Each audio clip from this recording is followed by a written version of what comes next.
Hi, my name's Vinnie Caro. I'm a volunteer and a member of the Londonderry Fire Facilities Building Committee, and we're here with videographer Al Sypak at Londonderry Fire Station Number 1, otherwise known as the North Fire Station. Our committee was comprised back in May of 2006 to bring ideas forth for the replacement of the existing Station 2, the South Fire Station, which was replaced, and the current Station 1, the North Fire Station. It was determined that both of the stations that were built in the early 1950s were needed replacement. The reason for that is that because of their age and their size and the conditions of the firehouses themselves, that they just were not as suitable for the current fire service. The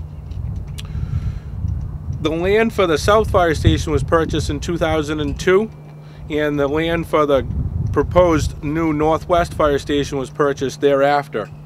The first proposal was brought together as a bond to the town council to replace both fire stations simultaneously, so construction would occur on both.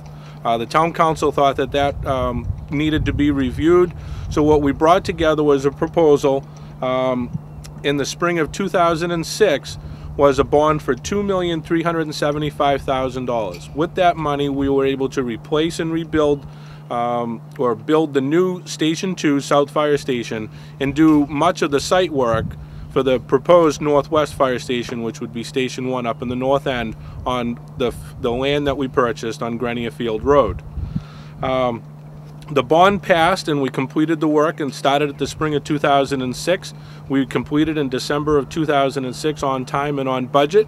In fact, we had somewhat funds left over so we could continue some of the site work up at the site of the proposed Northwest Fire Station in order to alleviate or to lessen the future bond, which is what we're here to talk to you about.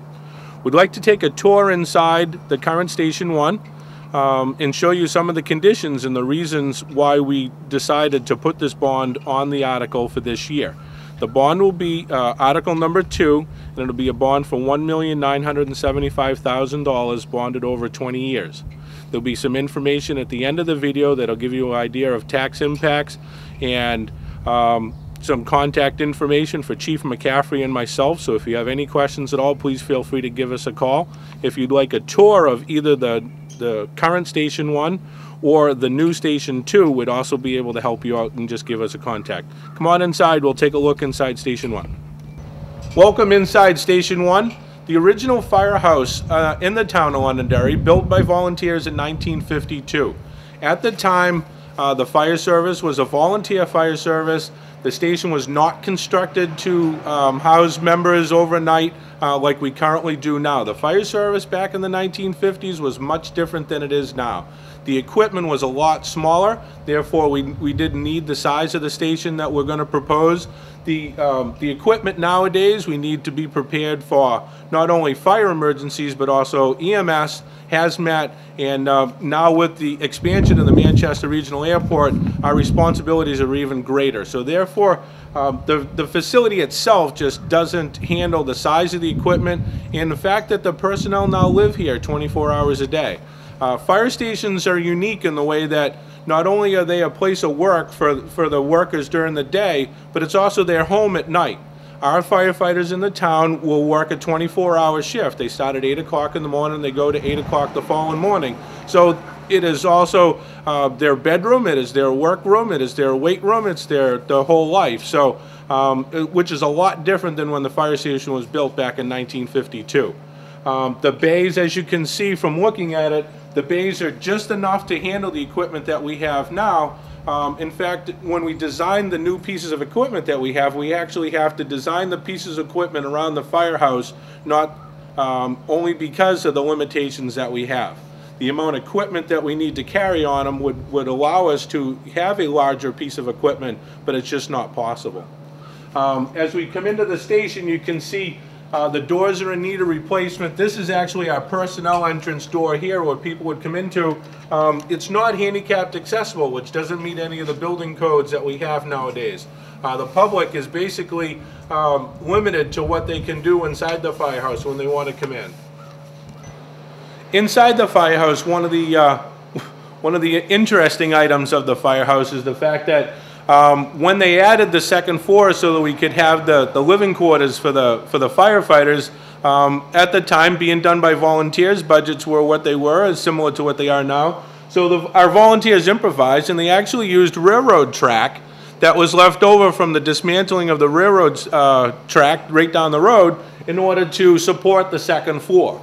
Far from being up to code, and the problem is there's no way to test this to see if it is actually well enough to support the whole second floor where the firefighters live. What Al is showing you now is the original ceiling to the fire station when it was built, and unfortunately it has been tested, and it has come back that it does contain lead paint. With the rules and the regulations that are on now, it's not just a simple, scrape it down and repaint it kind of a deal, and it's a very expensive cost.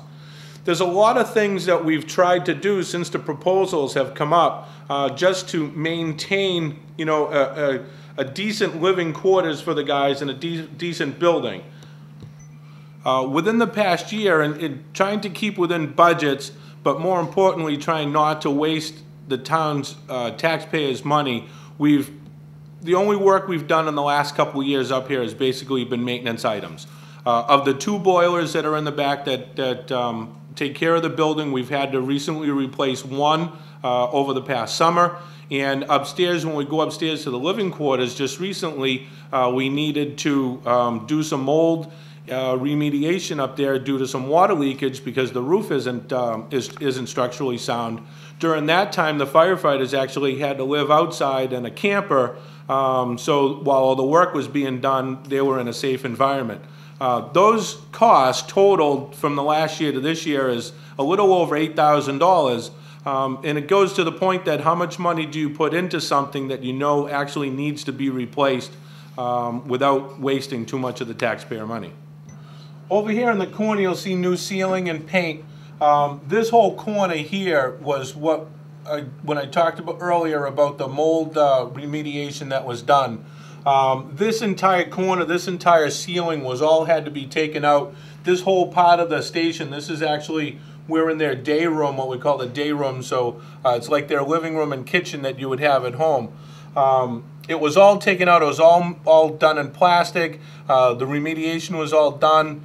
And then afterwards, because it cost more money than they had anticipated, the firefighters on their own time and on duty time got together, donated materials, and was able to put all the new paneling that you see up, the new ceiling, painted everything. So again, to try to give them a little bit of a living quarters until we can figure out what's going to go on with the facility.